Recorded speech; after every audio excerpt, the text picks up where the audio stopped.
안녕하세요. 화정입니다. 소박한 제 수필 낭독방을 찾아주셔서 고맙습니다. 이번 18번째 수필 역시 텃밭을 가꾸며 쓰인 글입니다. 제목은 열무를 다듬으며 입니다. 자연을 곁에 두고 들여다보고 마주하는 것만으로도 마음이 풍요로워집니다. 배우는 것이 많습니다. 유년을 시골에서 보내서일까요? 그리워지는 게 많습니다. 쓰고 싶은 말이 더 많아지는 거겠죠? 읽어볼게요. 열무를 다듬으며 나무, 풀, 꽃 등 땅의 온갖 생명들이 이슬에 젖어 있는 촉촉한 5월의 이른 아침이다. 새들은 제 특유의 리드미컬한 음절로 짝을 향해 구애의 신호를 보내고 양자산 계곡에서 시작된 운무는 산을 에워싸고 능선까지 차올랐다가 아랫마을을 향해 느릿한 움직임을 시작하는 새벽. 뻐꾸기 울음이 옆쪽 숲에서 손에 잡힐 듯 우렁차게 들려온다. 산으로 둘러싸인 텃밭 한가운데 앉아 나는 열무를 뽑아내는 중이다. 다듬는 중이다. 남편의 지극한 손길로 먹기에 안성맞춤으로 부드럽게 자라나 있기도 하지만 이슬에 젖어 있는 열무를 손에 잡을 때의 느낌은 나를 전율케 한다. 막 잡아올린 싱싱한 물고기를 잡은 느낌이라면 지나친 표현일까? 살아있는 생명체의 온기와 생기가 고스란히 전해온다. 사람의 살결과 닿은 듯 맥박소리 들리는 듯하고 힘과 탄력이 느껴진다. 되도록 적게 잘라내고 열무 제 모양 그대로 다듬으려고 노력하게 된다. 그러고 보면 우리가 마트나 상가에서 구입하는 야채들은 잡은 지 오래된 죽은 생선이나 마찬가지라는 생각이 든다. 생기나 온기, 아니 힘이나 탄력과 향기는 이미 현저히 감소된 뒤가 아닌가. 그러니 밭에서 직접 채취한 상추나 고추가 더 맛있는 이유가 따로 있는 것이 아니다. 싱싱함 그 자체가 제 맛인 것이다. 10여 년 넘게 텃밭을 가꾸면서 꽤 다양한 작물을 심어 성공하기도 하고 실패하기도 하였다. 열무는 벌레가 많이 생기고 물을 좋아해 주인의 세심한 관심이 없이는 실패하기 좋은 작물이다. 큰언니네 둘째 조카가 주말 농장에 열무 씨앗을 뿌려두었다는데 뽑아먹을 만큼 자라있을 거라는 야심찬 희망으로 2주 만에 농장으로 달려갔다는데 벌레 이빨 자국만 남아있는 비쩍 마른 가늘고 질긴 열무 줄기만 가득하더라는 웃을 수밖에 없는 에피소드가 분명한 증거다. 자주 들여다봐주고 물을 충분히 뿌려주고 벌레가 생기기 전에 예방을 미리 해야 제대로 수확할 수 있는 것이다. 지대한 정성, 바로 그것이다. 세상 대부분의 것들이 다 그러하듯 말이다. 어디 그뿐이랴. 아무 때나 열무씨를 뿌린다고 되는 것도 아니다. 봄 씨앗을 뿌리는 시기에 열무 씨앗도 뿌리면 적격이다. 김장 배추나 물을 심는 9월 하순도 적격이다. 4월이나 9월의 기온이 열무가 자라나기에 가장 적당하다.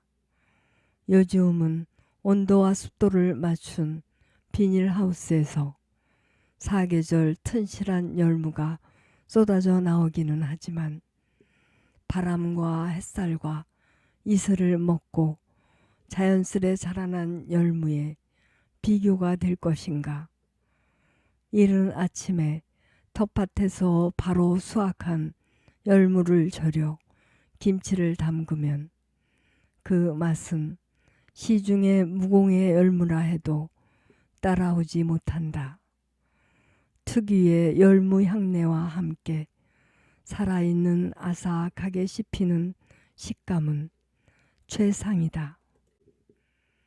친정 어머니의 투박한 손으로 담근 열무김치, 바로 그 맛이다.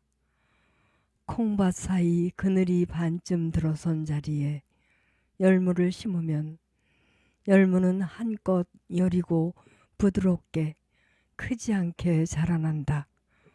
그것을 조심스럽게 다듬어 풋내가 돌지 않게 조심스럽게 씻어서 또 살살 소금물에 절였다가 살살 씻었다.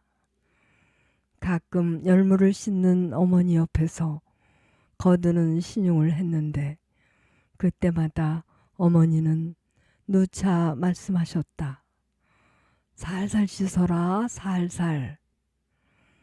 슬쩍 양념에 버무려 통에 담은 다음 열무를 버무린 그릇에 묻어있는 양념조차도 물을 조금 넣어 깨끗하게 부셔서 김치통에 붓고는 하셨다. 그리고는 자작자작 눌러 놓으셨다. 심술이 많고 개팍한 나를 토닥토닥이셨던 것처럼 술주정뱅이 남편 때문에 눈물로 범벅인 채 우리 집 대문간을 들락거리던 앞집 새댁의 등을 쓰다듬으셨던 것처럼 어머니는 열무김치에도 마음을 얹어 놓으셨다. 자식이건 열무건 글이건 그림이건 무엇이건 마음이 얹어 있지 않은 것들은 제 맛을 품어내지 못한다. 향기도 없다. 쓰거나 몸이 건조하다. 전기가 들어오지 않던 그 당시에는 냉장고가 없었으므로 동네 사람 어느 집이나 김치통을 동네 한가운데 위치한 우물물에 담가 놓았다. 조금만 움직여도 땀이 비오듯 쏟아지는 여름날이면 텃밭에서 풋고추를 따다가 풋고추 된장찌개를 끓이고 우물에 담가 놓은 시원한 열무김치를 한 보시기 꺼내오면 그것으로 입맛을 되살리는 충분한 밥상이었다. 그래서였나 보다.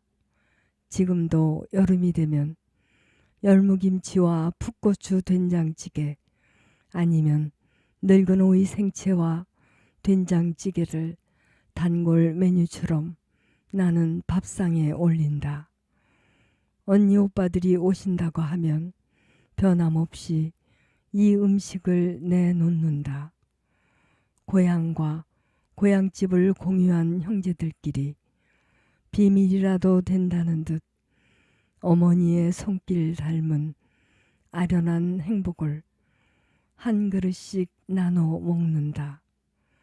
그 맛은 어디에도 비교할 수 없는 행복이며 위로며 그리움이다. 열무를 다듬는 동안 내 고향집을 만나는 것은 당연한 일.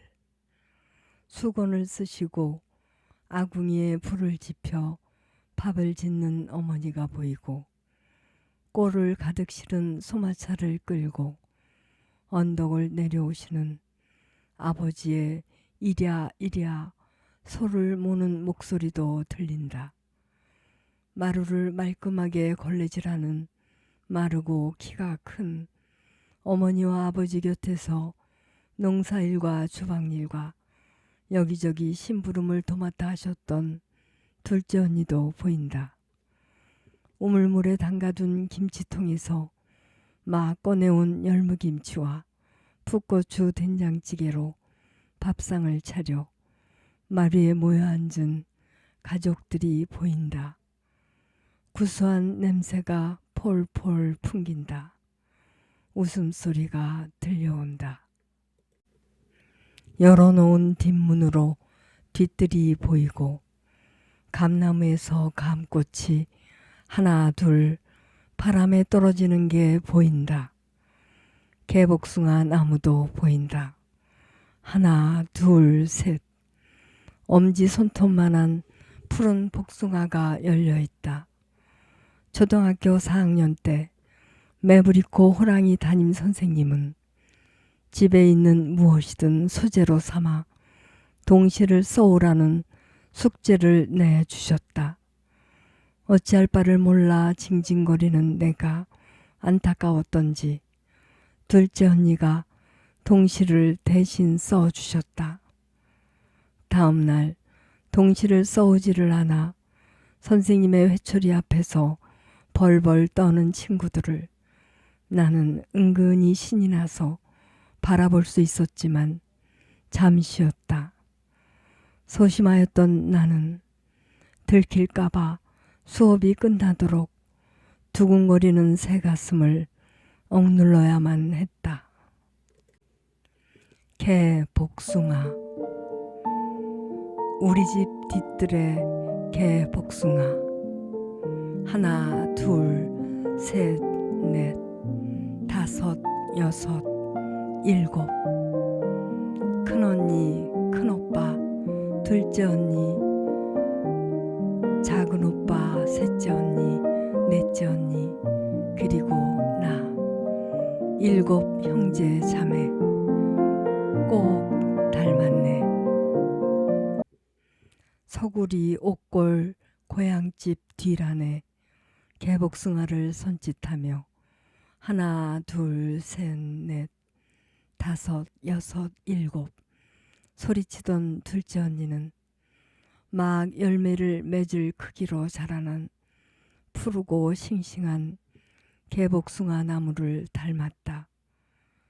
마루 쪽문을 열면 서늘한 바람결에 향기를 수줍게 내주던 진분홍 개복숭아 꽃은 5달 중 가장 어여뻐서인지 스물에 시집간 대청마루 사진틀 속 큰언니였다. 어서 주목만 해줘서 발그스름하게 있기를 아무리 고대해도 매일매일 그날이 그날이고 솜털만 보송보송한 개복숭아는 심술이 나면 뾰루퉁 입술을 내밀던 풋내나는 막내딸 나였다.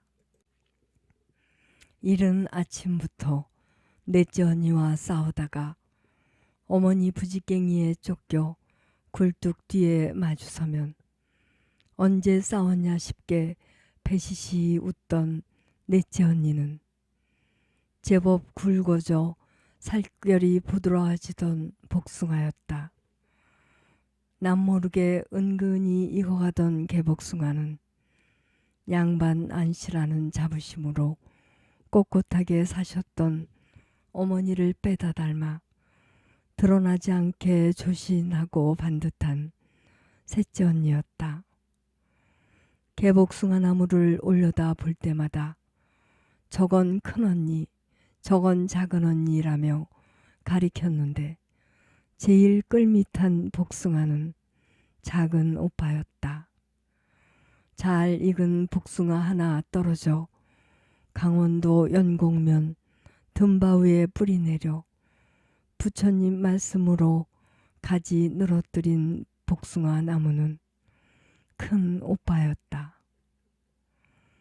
열무를 다듬는 동안 내 유년의 봄이 내게로 와서는 한 편의 영화처럼 잔잔한 잔상을 남기며 사라져 간다.